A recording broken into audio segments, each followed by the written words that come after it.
তেজপুৰ বিধানসভা সমষ্টিক লৈ মিত্ৰদল অগপ আৰু বিজেপিৰ মাজত টনা আজোৰা চলি থকাৰ মাজতে আজি তেজপুৰত যুৱ পৰিষদৰ উদ্যোগত উলিওৱা হয় সংকল্প যাত্ৰা। তেজপুৰৰ মুখ্য ৰাজপথেৰে কেইবা শতাধিক বাইকেৰে উলিওৱা এই ৰেলীত দলীয় কৰ্মী সমৰ্থকৰ ব্যাপক উপস্থিতি লক্ষ্য কৰা যায়, যাৰ ফলত সমষ্টিটোৰ ৰাজনৈতিক পৰিৱেশ আৰু অধিক সজীৱ হৈ উঠে। অসম গণ পৰিষদ তথা আঞ্চলিকতাবাদ অধিক শক্তিশালী কৰাৰ সংকল্পৰে অসম যুৱ পৰিষদে ৰূপায়ণ কৰিছে এই যাত্ৰা। তেজপুৰৰ জয়মতী পথাৰৰ পৰা চহৰৰ মুখ্য পথেৰে উলিওৱা বিশাল বাইক ৰেলী জয়াই অসম, অসম গণ পৰিষদ জিন্দাবাদ ধ্বনিৰে মুখৰিত হয়।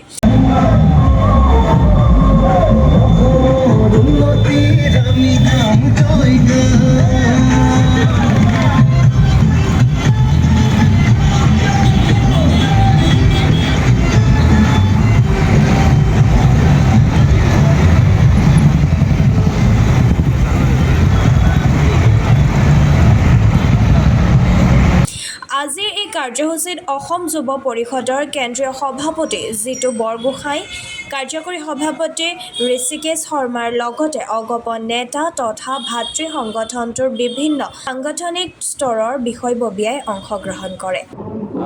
চাওক, ৰাজ্যখনত বিধানসভা নিৰ্বাচন সমাগত আৰু এই মুহূৰ্তত যোৱা 2 তাৰিখৰ পৰা অসম যুৱ পৰিষদে, অসম গণ পৰিষদৰ যুৱ সংগঠন, আমি 2 তাৰিখৰ পৰা সমগ্ৰ অসমতে আমি নিৰ্দিষ্ট কৰি দিয়া কেইটামান সমষ্টিত আমি সংকল্প যাত্ৰা আয়োজন কৰিছোঁ। আৰু এই সংকল্প যাত্ৰা আমাৰ ঐক্যবদ্ধৰ যাত্ৰা। আমি সকলোকে লৈ আগবাঢ়িব বিচাৰিছোঁ, নতুন প্ৰজন্মক দলৰ প্ৰতি আকৃষ্ট কৰিবৰ কাৰণে। আৰু নিৰ্বাচন যিহেতু সমাগত, নিৰ্বাচনত নতুন প্ৰজন্মক সক্ৰিয় অংশগ্ৰহণ কৰাটো আমি বিচাৰিছোঁ। আৰু যুৱ পৰিষদ আৰু অসম গণ পৰিষদৰ যিসকল তৃণমূল কৰ্মী, আমি ভাবিছোঁ যে এই সংকল্প যাত্ৰাৰ যোগেদি তেওঁলোকক উৎসাহ দিবৰ কাৰণে, আৰু এই উৎসাহে যাতে এই 26ৰ নিৰ্বাচন সুকলমে পাৰ হৈ যায়। আমি এই বিধানসভা নিৰ্বাচন আহি আছে সন্মুখত। তেজপুৰ সমষ্টিটোত আমাৰ বিধায়ক আছে।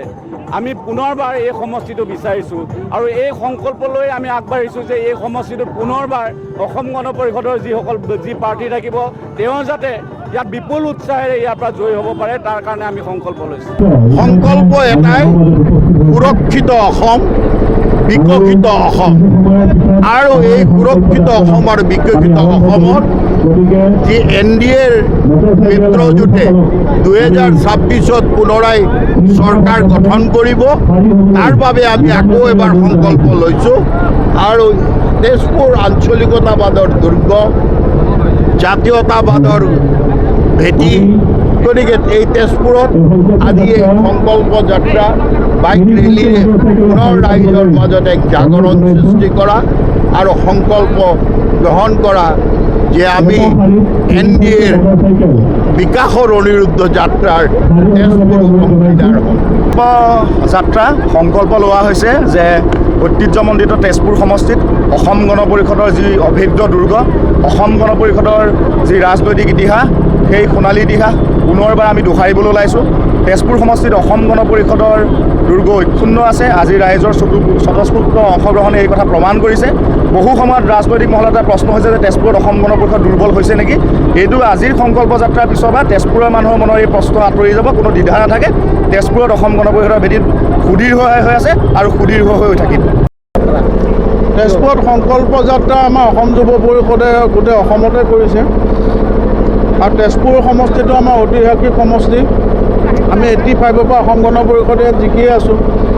তাৰ কাৰণে অসম যুৱ পৰিষদ শোণিতপুৰ জিলা সমিতিয়ে আজি বাইক ৰেলী এটাৰ আয়োজন কৰিছে। প্ৰায় 700 পৰা 800 বাইক আমাৰ ৰেলী আজি হ'ব। ৰাইজৰ, আমাৰ অসম যুৱ পৰিষদৰ যি আমাৰ যুৱখিনি আছে, তেওঁলোকৰ যিটো আজি উৎসাহ দেখিছোঁ যে ইয়াত তেজপুৰ সমষ্টিত আমি অসম গণ পৰিষদৰ যে আমাৰ ভেটি ভাল বা ভেটি মজবুত হৈ আছে, তাৰে প্ৰমাণ এইটো।